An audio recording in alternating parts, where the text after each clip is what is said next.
نندما ننجورا من برباد مرسي لفانا ما بنين سيجيرو بداستو قمو جيليتي جالدي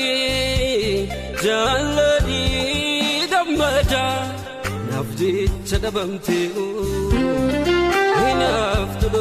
Oromoon baroota lakkoofsaan baay'ee ta'ee dabre keessa jaarraalee gartuu gabroonfataatiif gammachuu ta'e saba bal'aa Oromoo gabrummaa boraafachiisaa ture sanis garuu dhaloonni ijoollee Oromoo wayita sana gabrummaa hadhooftuu sana itti dammaqanii ofirraa ittisuuf yaalanillee yeroo gabaabduu keessatti milkaa'uun isaaniif hin salphanneem ta'us garuu goonni sanyii gootaa warri dhala Oromoo gabrummaa obrii gabaabsuuf takkaa rafanii hin bulleem meeqaatu itti wareegame meeqaas achi buuteensaa dhabamee jira ashamaa harka fuune akkam jirtu hordoftoota keenya kabajamoo egaa nuti sagantaa keenya arraa kanaan seenaa gooticha Oromoo fi hangafticha jaala qabsoo sabaa kan diinni achi buutee isaa dhabamsiise tokko irratti seenaa isaa irraa xiqqoo waa jennaati hamma goolabaatti nu hordofaa kan isiniin jedhus an Jamal Abdulleetin Nadhii Gammadaa du'ee jedhee sin awwaalanne jirta jedhee sin barbaadanne Nadhii Gammadaa waggaa Nadhiin boora yaabbatu keenya qomoo si nu gaafatu iyya lamee si na gaafatu inni moofa'u wayyaa korneetti ni moofa'u ajjeessanii nurran deemina. Egaa gootichi Oromoo kan nuti har'a isiniif dhiheessuuf jennu kuni goota hayyuu qaroo ija Oromoo kan ta'e tokko isa diinni achi buuteesaa wallaalchisee ture tokko eenyu yoo jettaniis warreen jiruun badan keessa akkuma isinuu beektan Jaal Nadhii Gammadaatiin. Nadhii Gammadaa naannoo Oromiyaa aanaa Zuwaay Dugdaatti maqaan dhaloota isaa inni maatiin isaa isaaf moggaasan Qaasim Haaji Usmaan Roobaa jedhamuun beekama. Maqaan qoosaa inni ittiin waamamu yookiin immoo maqaan isaa kan qabsoo Nadhii Gammadaa jedhamuun beekama. Nadhiin bara 1955 keessa kutaa Arsii aanaa Zuwaay Dugdaa keessatti abbaa isaa Haaji Usmaan Roobaa fi haadha isaa Adde Aaminaa Boorseerraa leenci ilmi Haaji Usmaan Roobaa gara addunyaa kanaatti dhufe. Maqaan Nadhii jedhu kunis ammoo maqaa abbaa isaa kan Haaji Usmaan Roobaati ture. Abbaan isaa amantaa Islaamaa erga baratanii booddee maqaan isaa gara Haaji Usmaaniitti kan jijjiirame. Nadhiin maqaa abbaa isaa kana fudhatee Nadhii Gammadaa jedhamee waamamuus achirraa jalqabe. Nadhii Gammadaa gootonneen barbada. Nufaba jireenya yaana yoosoo tokko taana yoosoo kumaan kana.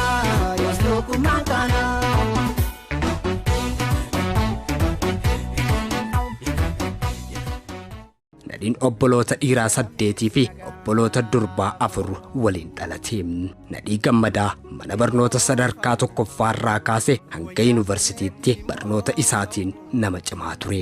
Goonni qabsoo saba Oromoo Jaal Nadhii Gammadaa qormaata biyyoolessaatiis irra aanuun yuunivarsiitii Finfinnee gale. Yuunivarsiitii Finfinneetti barnoota farmaasii barachuun waggaa tokko akkuma fixeen barnoota addaan kutee qabsoo bilisummaa Oromoo gaggeessuuf bara 1978tti dhaaba adda bilisummaa uummata Oromoo yookiin immoo ABO'tti makamuu danda'e.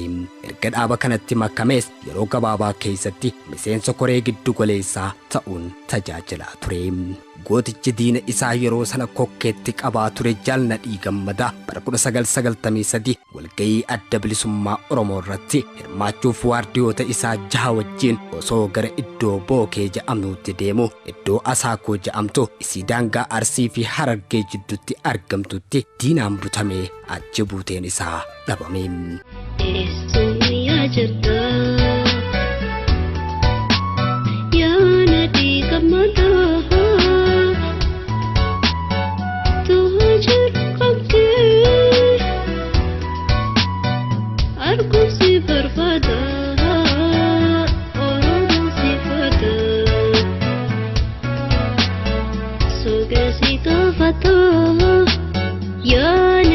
Gammadaa Seenaa Nadhiin goota sammuu qaroo kan yoo dubbatu haasawa isaa jechoota akka rasaasaatti onnee namaa kutu dubbatu kan sagalee onnattummaa fi kutannoon dubbatu saniin Oromoota biratti hedduu beekamaam. Akka namoonni tokko tokko ja'anitti yoo ta'eesi Nadhii Gammadaa gama naannawa Tigraay kanatti dararaan mana hidhaatti irra gahaa jira yoo ja'an kaan immoo Nadhii Gammadaa lubbuun hin jiru kan jedhaniis baay'eedhaam. Garuu kunis ta'eesanis ragaa qabatamaan kan deeggarame miti. Goonni dhaloota fakkii abdii sabaa Jaal Nadhii Gammadaa akkuma sagalee haasawa isaa Nadhiin goota murannoo fi kutannoo dhugaa kan qabudha. Jechoota muraasa gatii qabdu kan yeroo sana haasawa isaa humna qabeessa saniin dubbachaa ture yookiin immoo Oromoon of beekee akka kaka'u taasisaa turenis akka ragaan barraa'ee jirutti yoo ta'eesi akkana jechaa ture. Bara 1600 bara 1886 akka lakkoofsa warra Awurooppaatti yeroo waraanni koloneeffataan gabroonfataan weeraraan Minilik biyya Oromoo keessaa kutaa Arsii jedhamee beekamu kana cabsee seenetti Oromoota haala addawaadhaan qophii meeshaa Afrikaa kan bonjaa fi eeboo kan immoo wantee biran dabarreen madaabaa fi qawwee dura dhaabbatanii waraana Minilik marraa 5 ol cabsanii deebisan yeroo injifatetti akka lammata mataa waliin qabanne gochuudhaaf cabsuudhaaf lafa jiichuudhaaf jaynoonni keenya hayyoonni keenya obboleettiiwwan dur dabran keenya nama 12,500 ol bakka harmi irraa itti muramee fi harki irraa itti muramee. Lafa kanatti hayyoota keenya deettuutu harmi irraa muramee ilmoo isii akka hin hoosifne godhame. Lafa kanatti abbootii keenya kan dalagatanii ilmaan guddifatan kanii jaynummaadhaan biyya isaanii kabachiisuudhaaf lolatan akka hin jiraan akka ilmaan hin guddifan akka Oromoon hin bal'anne hin guddanne akka Oromoon lammata mataa ol qabatee mirga isaatiif hin dubbanne gochuudhaaf jiichuudhaaf bakka hammeenyaa olaanaa itti dalagame. Biyya keenya isii jaalannu namanuu ta'u waliin qooddanna feenu immoo akka barbaannetti bulfachuun mirga keenya ja'am. Osoo alagaan biyya keenya irratti nu bulchuuf lafa dhiitu kan hidhatee muratee dhaadatu nuti ammoo mirga keenya kabachiisuudhaaf wanti murannoof nu hanqisu hin jiru jedham. Hiree ummata Oromoo kan murteessu ummata Oromooti malee anaatu siif beekaa karaa kana deemtu malee kan nuun jedhuu fi kan afaan qawweetiin nu doorsisuuf jiraatu ummanni keenya fudhachuuf qophii hin qabu jedham. Seenaa abaaboota keenya kan aanooletti dhumanii san jiraachisuun biyya keenya Oromiyaa harka dhaloota ilmaan Oromoo qofatti galchuun bilisa baasuu dandeenya jedhaa ture Jaal Nadhii Gammadaa.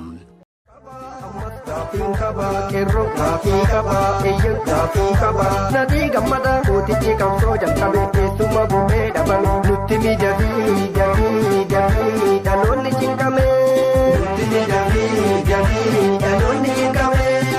gaaffiin qabaa ammas gaaffiin qabaa hayyuun gaaffii qabaa eeyyuun gaaffii qabaa Nadhii Gammadaa koota ijjisaa barbadaa yaadatte garaan na bada gaafatu malee abbootiin gadaa gaafatu malee abbootiin gadaa.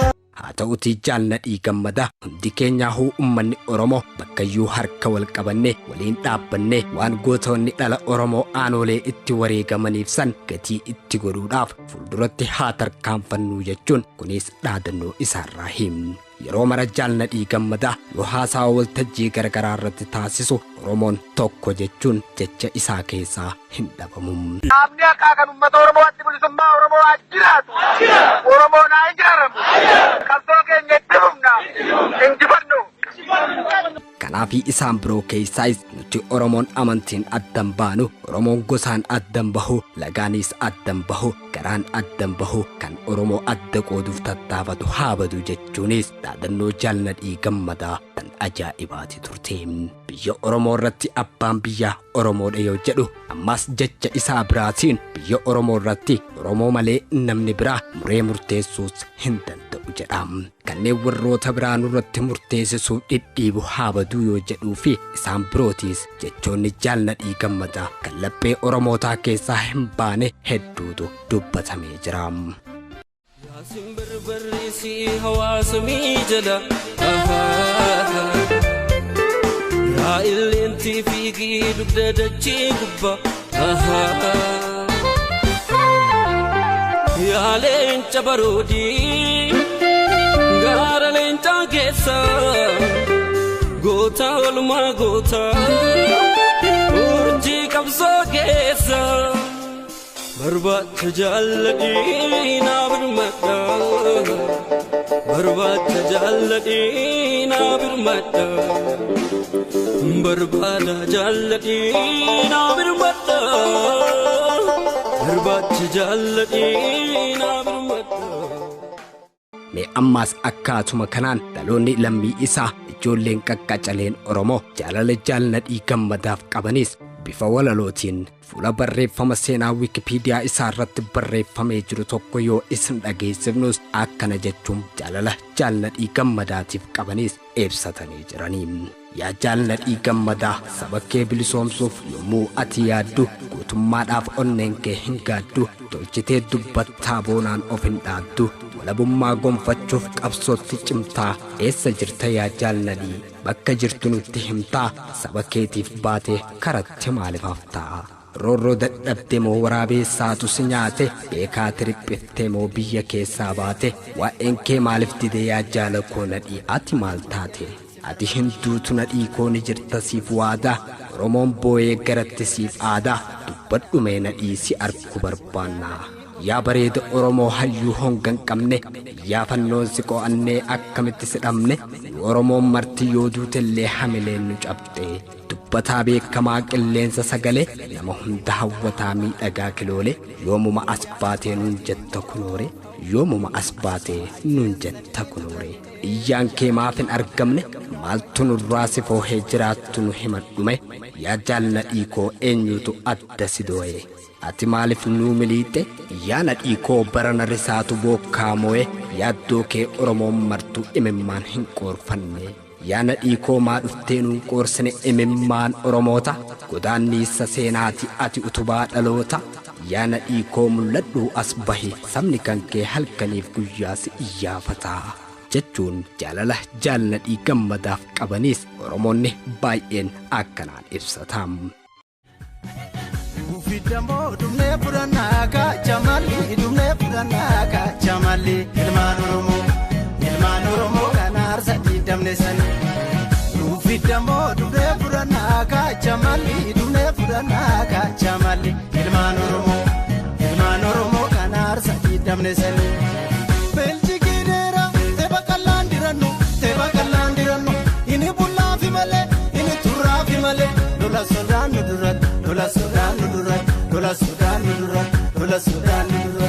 haa ta'uutii garuu walumaa galatti goonni qabsoo saba Oromoo fakkeenyi dhaloota qube Jaal Nadhii Gammadaa seenaa Oromoo keessatti nama seenaan bara baraan isa yaadatu eessa akka jiruu fi du'aaf jiraan isaa kan hin beekamne nama seenaa guddaa qabuudha Jaal Nadhii Gammadaa.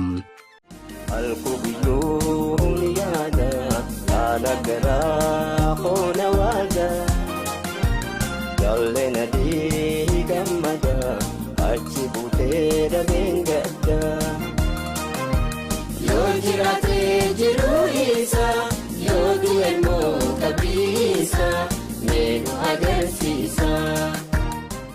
Nadhii Gammadaa achi buuteen dhabame haa jedhamuu malee barbaacha isaatiif ammoo xiyyeeffannoon gama mootummaatiin wanti hojjetamaa jiru hin jiru jedhamam.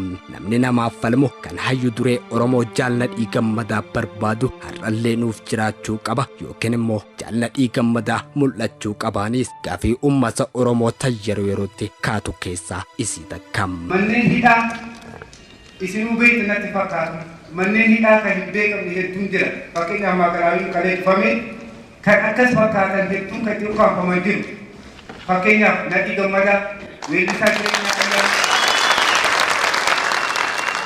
haga har'aa duutee fi jiraan isaanii kan hin beekamne uummanni Oromoo gaafata du'e jedhee awwaalatee qoreen awwaale jira jedhee ijaan hin argine eessa jiran haqa guyyaan kenna isin irratti uummanni kunniin jalli qabnetuun illee nu argamuu qabdi. Dhimmi kun xiyyeeffannoo keessa galamee jalli akkana dhabamtee haadhaa fi abbaan isaanii du'anii awwaalatanii hirmi isaanii fudhan arganii ijaan hin argine haga har'aa imimmaan jiraatan. Haadhaaf abbaa isaanii kana yoo du'an jennee yoo jiraatan baasnee haadhaaf abbaa fi uummata kanaaf argisiisuu qabnaa jedha. Ka Nadhii Gammadaa sun gaafin hundaati akkasimi. Nadhii maa jennu malee kumaatamaan obboleeyyan qabsaa'ota kee dhabamaniimi. Mootummaan keessattuu abbaan alangaa obbo Biraanuu Saggaayee waan waadaa gale qaba. Kunis koreen tokko dhaabbate koreen sun obbo Nadhii fi warra hafan hunda warra qabsaa'ota keenya bakka buuteen isaanii dhabamte qoratanii yoo jiraatan lubbuun nu as baasu yoo ka du'an taate eessaa fi eenyuun yoom akka wareegaman himanii ummata maatii fi ummata isaanii sabbarsiisuuf waadaa galanii jiran. Waadaa san saffisaan akka xumuran abdii qabnaa nullee dhiibbaa irratti goona.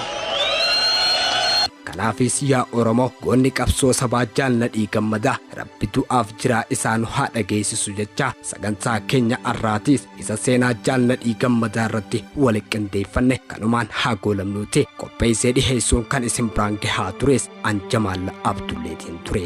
Torban sagantaa fakkaataa biraatiin hamma wal arginu gama kootiin horaa bulaa deebanam. Yaasin barbareessi hawaasa miijala yaa illeentii fiigii dugda dachee gubba yaa leenca baroodii gaara leencaa keessa goota olmaa goota urjii qabsoo keessa barbaacha jaalladhii naa birmadha barbaacha jaalladhii naa birmadha barbaada jaalladhii naa birmadha barbaacha jaalladhii naa birmadha kuuqaa lammii garaaraasee si baasee hayyuu lammii garaaraasaa si raasee Juutu siinaaf tugumaan kee jiraattus nu boonsaa hojiin kee sirraa baree.